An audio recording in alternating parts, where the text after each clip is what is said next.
Ano ba yung Francis? Alam mo ikaw, hindi ka talaga nag-iisip eh. Tanga ka ba, ha? Nakita mo ba yung tao yun? May tato. Baka mamaya gaya sa kulungan. Alam mo, Jeboy, susunod, gamitin mo ang utak mo. Tingnan mo, mukhang magdunakaw. Eh paano pag may nawalang gamit dito, ha? Francis naman, masyado ka mapanghusga. Customer pa rin yan. Kailangan pa rin natin asikasuhin yan.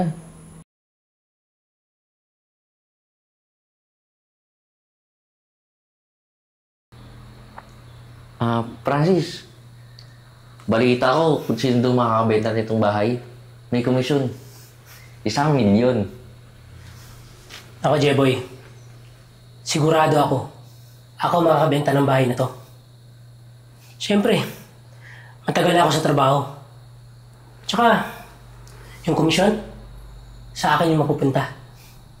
Alam mo, pag gusto mong yumaman, makinig ka sa diskarte ko. Tsaka, kung kumalatis ka ng tao, tingnan mo agad sa kasuotan nila. Yung mga mukhang mayaman. Tsaka yung mga mukhang mahirap, huwag ka na magsayang ng oras doon. Pala, may kliyente ka na ba? Oo, actually, parating na siya. Inihintay ko na nga lang. Sigurado ako, mahirap yung kliyente mo. Tingnan mo, kanina pa tayo dito. Hanggang ngayon, wala pa rin. Francis, huwag ka naman masyadong mapanghusga. Teka lang. Natawag yung kliyente ko. Hello po. Nandiyan ka na sa labas? Sige po. Sunduin po kita dyan. Sige po.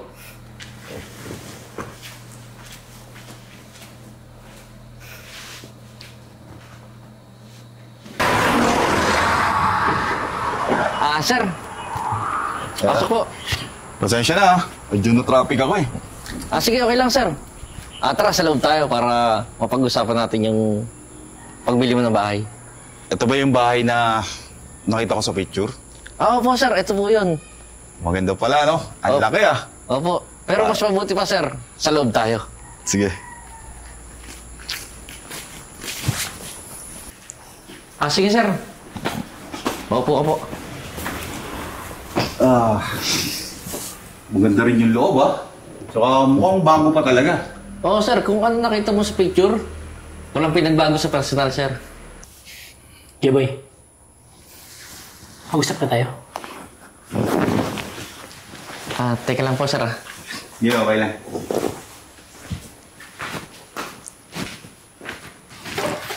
Ano ba yung Francis? Alam mo ikaw, hindi ka talaga nag-iisip eh. Tanga ka ba, ha? Nakita mo ba yung tao yun? May tato. Baka mamaya gaya sa kulungan. Alam mo, Jeboy, susunod, gamitin mo ang utak mo. Tingnan mo, mukhang magdunakaw. Eh paano pag may nawalang gamit dito, ha? Francis naman, masyado ka mapanghusga. Customer pa rin yan. Kailangan pa rin natin asikasuhin yan. Kahit na. Pag may nawala dito, pati ako madadamay. Francis, yung utak mo laging negats eh. Ako bahala. Sasayang ka lang ng oras dyan eh. Kliyente ko. Hello, ma'am? Sige po, ma'am.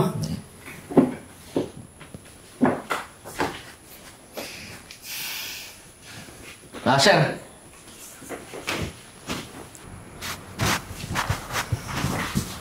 Sir. Pasensya na po sa istorbo. Okay lang. Tinawagan ko na nga pala yung attorney ko. So, gusto ko itong bahay na to. Ma'am. Umupo muna kayo, ma'am. Jeboy, nakita mo na. Ito dapat ang inasikaso. Mukhang mayaman. Hindi ka tulad iba dyan. Mukhang mahirap. Alam mo? Di ba?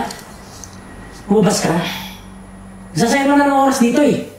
Excuse me? Bakit may nakapasok na driver dito? Eh, Di ba ma'am. exclusive area to? Di ba dapat nasa sasakyan lang siya? Mawalang galang na. Sir, tara na po. Kasi masyadong mahangin dito eh. Ililigot muna kita sa buong bahay. Sige.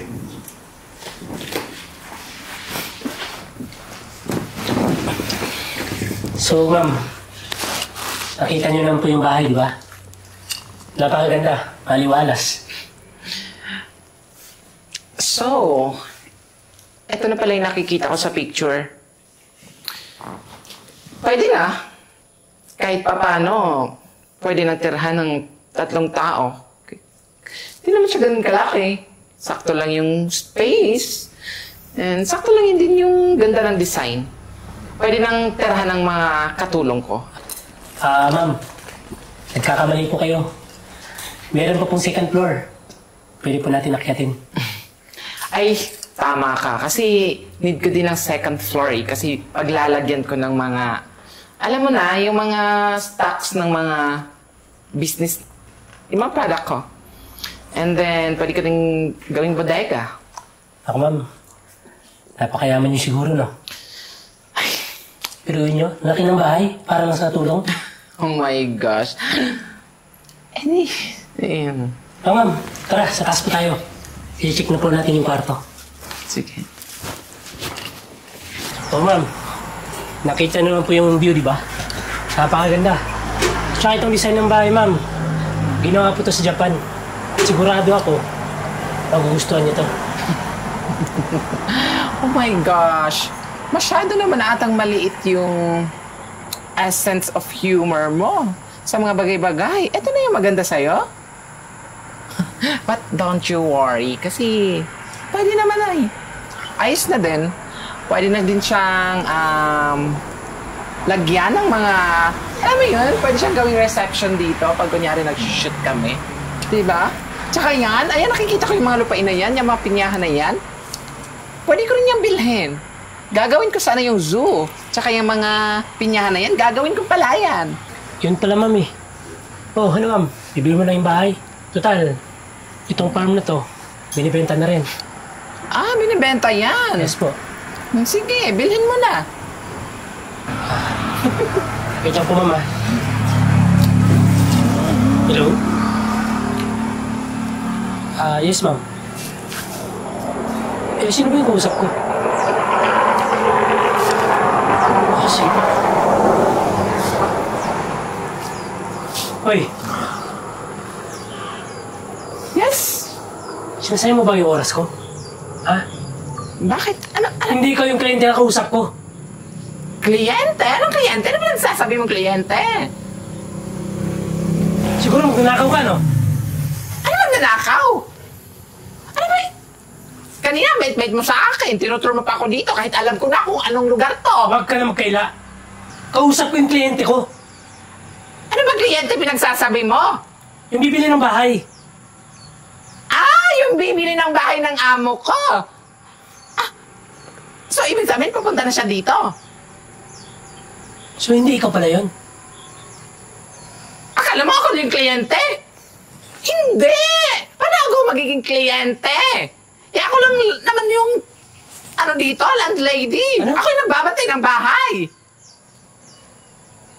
Bobo ka pala eh. Bakit di mo sinabi sa akin? Ha? Mas bobo ka! Tinuturo mo pa ako dito alam kabisado ko na tong bahay na to. Tagal-tagal ko na kayo Umalis ka dito. Sasay ko ng oras. Ikaw naman kasi tatanga-tanga ka rin. Bakit mo Umalis ko ka na. tinuturo dito? Alam ko na nga tong bahay. So, paano?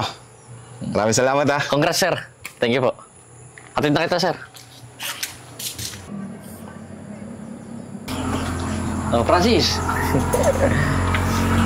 Paano ba yan? Ako yung nakabenta ng bahay.